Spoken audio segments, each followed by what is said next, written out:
Então, aqui na primeira parte do vídeo, a gente está testando primeiramente o sensor de corrente. Então, aqui a gente ligou o secador de cabelo e aqui a gente está observando a corrente que está passando no secador de cabelo.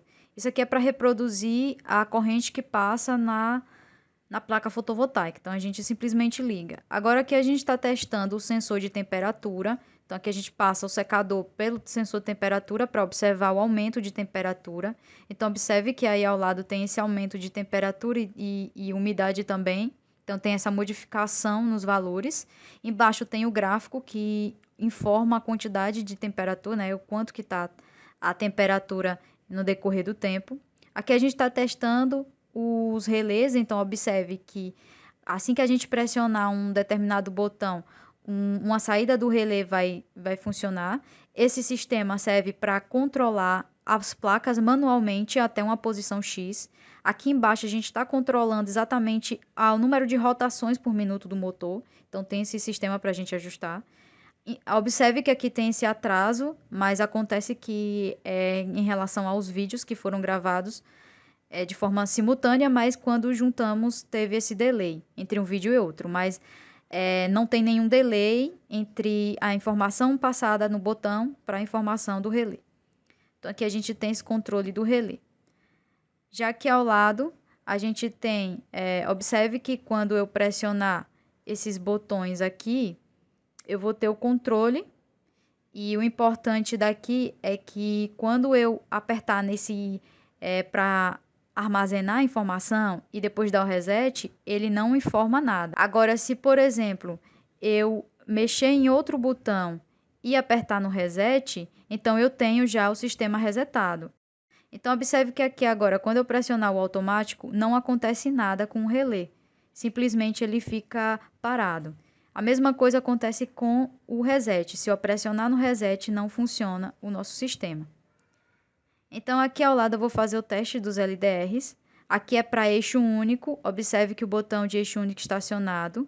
Agora, quando eu passo a iluminação, apenas 2 relés vão ficar funcionando.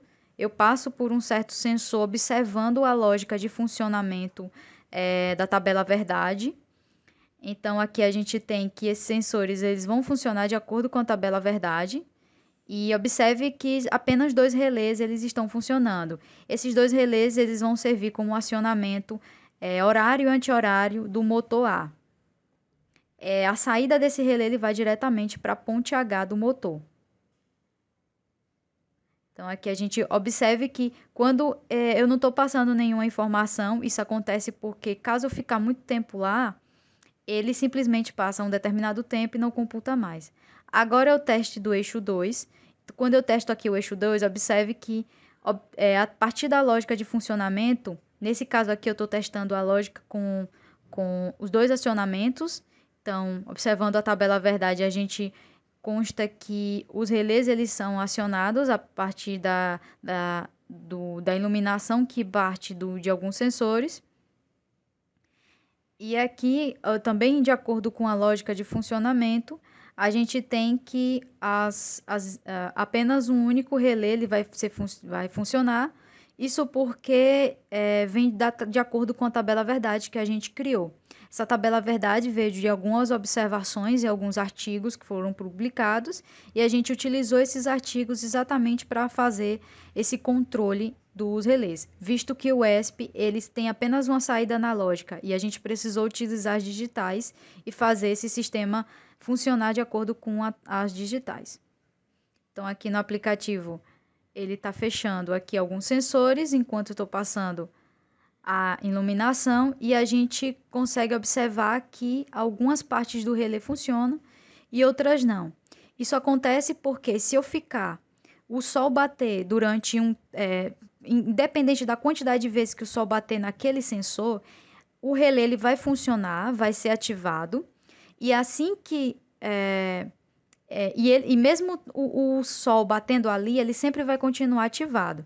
Caso o sol mudar de posição, aí eu tenho esse controle. Agora aqui essa parte do meu sistema, ele vai detectar se as placas precisam ser limpas. Uma mensagem para o aplicativo vai ser enviada e além disso é enviado também uma mensagem por e-mail.